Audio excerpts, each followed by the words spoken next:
Hey folks, welcome back to Magician Levels Up. Hope you're doing well, leveling up and feeling good. Let's start with the elephant in the room. This is the week 13 video. There is no week 12 video in the playlist. What happened there?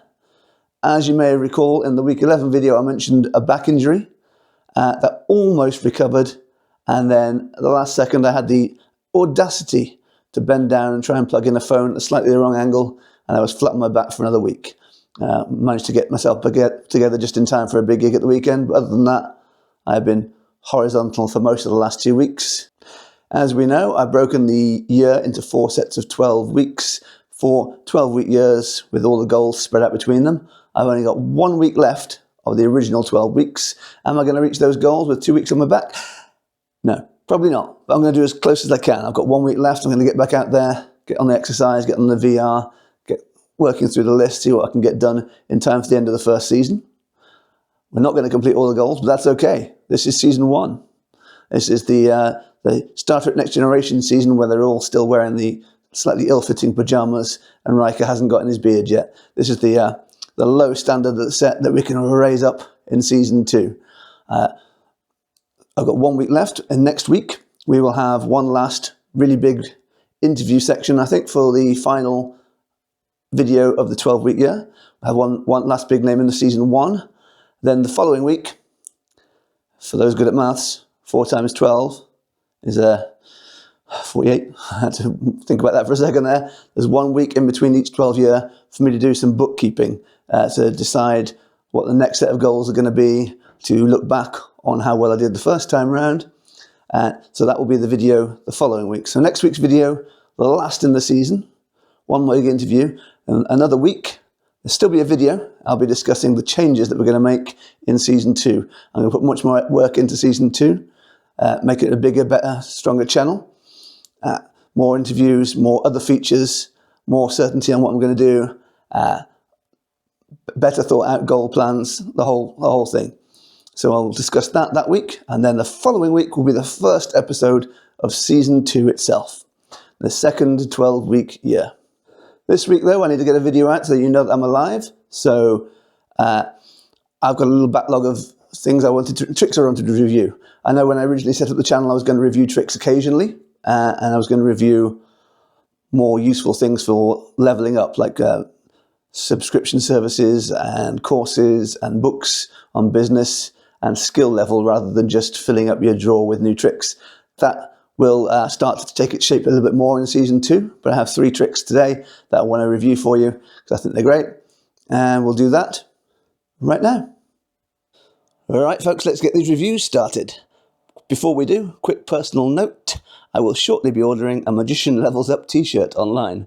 It turns out that thick wool hoodies and studio lighting do not combine well with summer heat blazing through the windows. And I am well aware that as these reviews go on, I'm going to start to look more and more like a beetroot shaded, melted waxwork. You're just going to have to deal with it. First up, Palm Reader by David Alnwick. I was sent this for review, and since then I've seen about 500 people reviewing it on YouTube. But I promise on this channel, if you send me a trick and I like it, I'll review it. If I don't like it, I put it away to one side. I like this, so I will add my reviews to the pile. Inside the envelope, you get this single printed durable plastic card. On the front, you have a picture of a human hand and the 4 main lines written on there and indicated with lines for the main lines read in a palm reading. Underneath, 12 topics that could vaguely relate to any question a person might be asking while having their palm read. Topics such as destiny, career, wellness, and romance. At its core, the concept is very simple. A spectator thinks of a question and looks at those 12 topics and decides which one of those 12 topics is the most directly connected to the question. They answer a question on the back of the card that I can't show you. One simple question, and you know exactly what topic they're thinking of. You can use this just as a simple revelation. That would be a bit of a waste. You can perform a palm reading with a bit more knowledge in advance of what their question that they might be wanting answering is, because you already know the topic. And you could finish that reading off with a revelation of the word or a synonym for the word to give the reading a solid finish, regardless of how accurate it's been during the reading itself. It's a tool for that sort of thing. The method is simplicity itself. I won't reveal it, but you all know it. Absolutely everyone knows this method. There's very little work to be done to get the information that you need, but it is very deceptively designed. Every bit of this product has been thought through, and they're looking at the word and answering the question on the back. Every motion that you do within the performance is justified. So when you're looking at the back to get the information that you need, there's a logical reason for the card to be placed down that way. And then to do the reading, you want to pick it back up again. And you can show the picture and use that picture yourself to help you work out the word that you need. But all of those actions are justified and logical. I'll be honest, this isn't an area that I have much experience with. I've wanted to learn stuff like palm reading to add an extra string to my bow, but it's really not my area as yet. But I do like the concept, and I like this. With this, I have a definitive ending, and you can almost use this as a beginner tool. You could explain that your readings are new and that you have this tool to help you, and that justifies the card and justifies your wobbly and inept reading skills. The card looks very durable. I know that Thomas Maloney's got one and he's had it in his wallet for a while, and it still looks pretty much like this fresh one here. The real value in the product, though, comes with the video. You have 2 hours of instructional video with this. You have the basic tutorial on how it works, and then you have 2 Zoom calls and an in-studio meeting with 3 of the names in mentalism, discussing and jamming with David on the use of the card. There's a session with Alexander Marsh, an in-studio section with Scott Creasy, and another Zoom jam with Joe Diamond. These 3 discuss all their concepts for the card, how they might use it on stage, how they use it with the reading, really delve deep into the card and all of its details. I think this is a bargain purchase at £20. It's durable. If it's something you want to look into, if you're doing readings, if it's your sort of thing, I think this definitely belongs in your wallet. It's a nice little prop. Links will be available in the description below to get it from David's site. As this is reasonably priced, durable, and does exactly what it's meant to do, I would give it the highest of marks. Unfortunately, it is ever so slightly tarnished by having fellow, slightly unusual, limited employee Thomas Maloney on the instructions, but I didn't let that put me off too much. Definite recommend, would buy. Palm reader, David Alnwick. Next up, anyone that knows me knows I love the Jazz ESP routine. I've done this with all sorts of cards over the years, standard Venet ESP cards, Beyond ESP 3 cards by Michael Murray, Anna de Vetten Gothic picture cards, Cube 52, the ones that the 1914 put out that I've temporarily blanked on, put the name there. Anything I can do an ESP matchup with, I will use. I've even used the Evoke or Alphabet cards, but I think my new favourite right now is this. For now, I'm going to call it High Five. I'm pretty sure that's not its name. There is a routine called Finger Match by Vorscht and Bosch, but released by Green Lemon. Link below for the site. This is not Finger Match. This is the colourful, more child-friendly version of Finger Match. It had a different name. So what it says on the packaging, I don't remember what that name is, and I can't tell you because as of filming this review, it's not actually on the site. I think it's still on its way to the site. The instructions are there for Finger Match, and I believe they also contain the instructions for the different system used for this, but the actual product's not there yet. I believe it is coming. When it's there, you get to find out what this product's name is. For now, I'm going to call it High Five because that is what it says on this packaging here. This is supposed to be a game. It's the sort of thing you pick up at the counter when you're waiting to buy your books at Waterstones. It's presented like a little child's game, and that is ideal for what I use it for. I love doing the Jazz ESP routine, but I don't get to do it very often. I am a walk-around magician, a wedding magician, a corporate magician, and to sit down and do a 5x5 card match on a table with someone, it's quite an ask. It's a few minutes of performing. It's a great trick, but it takes a while to get into. Now, when you're at a wedding, you're not going to get anyone's attention for that long in the grown-ups, but what you do have is an annoying crowd of kids following you around, watching everything you do. And this is the perfect way to do an ESP matchup routine with kids. It's not challenging them, It's you're making them the star. This is a game. You're presenting this as a game. Inside the game packaging, you have 10 cards, 2 sets of 5, and they look like this. You have 5 different symbols, each holding up a different number of fingers. There's the 1, that's red 5, blue 4, purple 3, and a green 2. And the same again over here. And this is the back design. Without giving anything away, the method works like any other ESP card routine that you do with face down pack of cards. And the idea is that you place down a card, face down. The spectator places a card face down, and hopefully by the end, as you each place a card over and over again, you'll find that each time the spectator has placed down the same card as you. Now, what makes this good for kids is playing it as a game with these colourful, kid-friendly cards. The idea is that you will encourage them to try and win the game and put the victory on them when they get it right. So you're proud of them when they actually succeed, and that makes it fun for them, and I get to do my ESP matchup routine. The cards are excellently made. They are great quality. The back design is very colourful and exciting, and the pictures are really nice. The packaging is good. It's not very durable. I mean, it is going to wear out. It just hooks on there. Probably going to end up not having that for after a while, but for now I'm going to keep hold of it. There is a optional revelation underneath the flap for the first card that the spectator deals down. I'm not sure I would use that. It changes it to more of a prediction routine, but it's nice to have it there. I'm hoping this will be available for you to buy very soon, because I very, very much like this prop. The system on the back of the cards is easy enough. People younger and fresher eyed than me are going to have absolutely no issue with it. I struggled for a while, but the more I practiced with it, over a week or so, I've started to pick up the system now. I think I'm ready to perform with it out in public. For adults, I have a longer 3-phase routine that needs a few extra things, and I will continue to use the excellent plastic Eclipse cards made by the 1914. Eclipse cards, it's come back to me. It's all in there somewhere.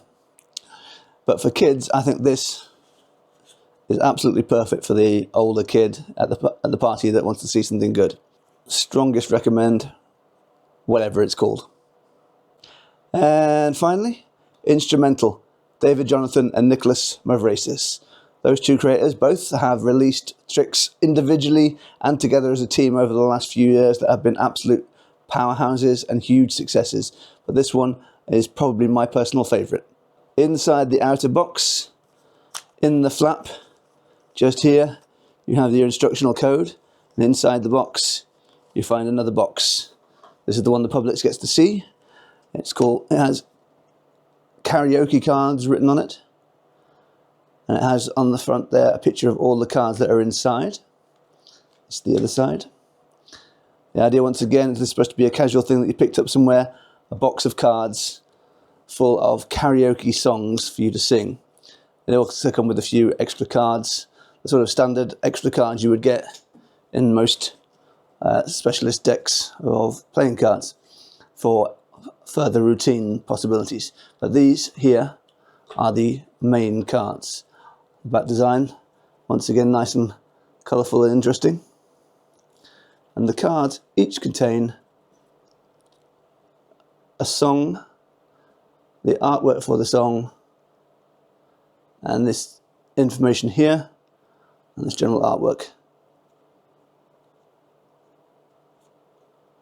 When you borrow a phone or use your own phone, you do a search, you place the phone face down, the card is selected, and with very little perceptible activity, the phone begins to play the selected song. That is the main central routine, that is the strong routine that comes with the trick. That effect is absolutely mind-blowing. Spectators absolutely freak out when you click your fingers or some less tacky, dramatic, magical movement, and the song starts to play on the phone. It's absolutely mind-blowing. It's fiddly.